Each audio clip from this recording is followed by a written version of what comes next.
Who's the love child of Elmore Leonard and Quentin Tarantino's brain? Well, that'd be Jackie Brown. Today on day 138 of the year Vlogging Dangerously, we continue on with Movie May and this adaptation of an Elmore Leonard novel, Rum Punch, with a Tarantino and a blaxploitation twist to it.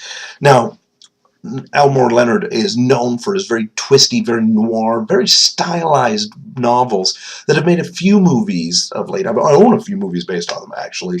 The Be Cool and Get Shorty being two of them in the opposite order, flipped around. These types of, many characters that are just all out with ambition, trying to get something, and never quite pulling it off, and then the one slick character that screws them all over is in the end going to be the winner. And this movie, of course, was taken up by Tarantino, and it was made into his own thing. Tarantino, of course, is very referential towards other movies, other genres. He's an auteur. He's a fan of cinema of old. And this is very much a love letter to the blaxploitation era of movies. And in order to shore up this cast, or in order to bring in this cast together and bring a bit of the noir element, a little bit of the blaxploitation, he brings in Robert Forster, who's an old school guy who in the 70s was doing PI television and a lot of detective stuff, as Max Cherry, the bail bondsman in the flick, and Pam Grier, 70s icon, who was still looking good as of this movie. To round out the cast, you got Samuel L. Jackson as Orbel Roby, who was, an arms dealer with a bunch of stuff going on that's not going quite right for him, but he thinks he's got a handle on his stuff, and that's really never good for a person in this type of movie. Bridget Fonda as Melanie Ralston. Melanie, whose last name is never mentioned, but of course in true movie fashion, the credits have a last name for her. The same goes for Lewis. Lewis, played by a very strangely cast Robert De Niro. De Niro pretty much played a stoner in this movie. Just a slow-witted kind of stoner dude. And that's a very, very weird one. Notable appearances by Tiny Lister, who was in the mid-'80s a professional wrestler by the name of Zeus. Any of you professional wrestling fans out there in the WWF, Zeus was a big old guy, 6'5", angry-looking black man who plays a very calm black man in this movie. And another very notable one, Chris Tucker appears in the very early part of this movie as well.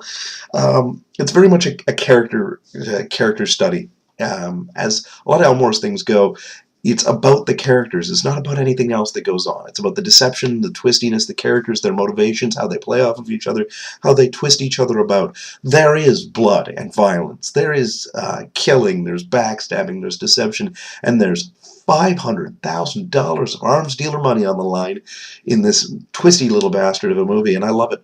The reason this is coming up a little bit late is because, holy hell, it is a long movie. It's almost 3 hours long. It's 2 hours and 50 minutes long, credits to credits, which, speaking of which, the credits are fantastic. They're a little touch. I love how on IMDb the note was the crazy credits note. Someone was like, there's a copyright logo here, which was, indicative of a 1970s low-budget film, but not really of a 1997 movie with a good budget.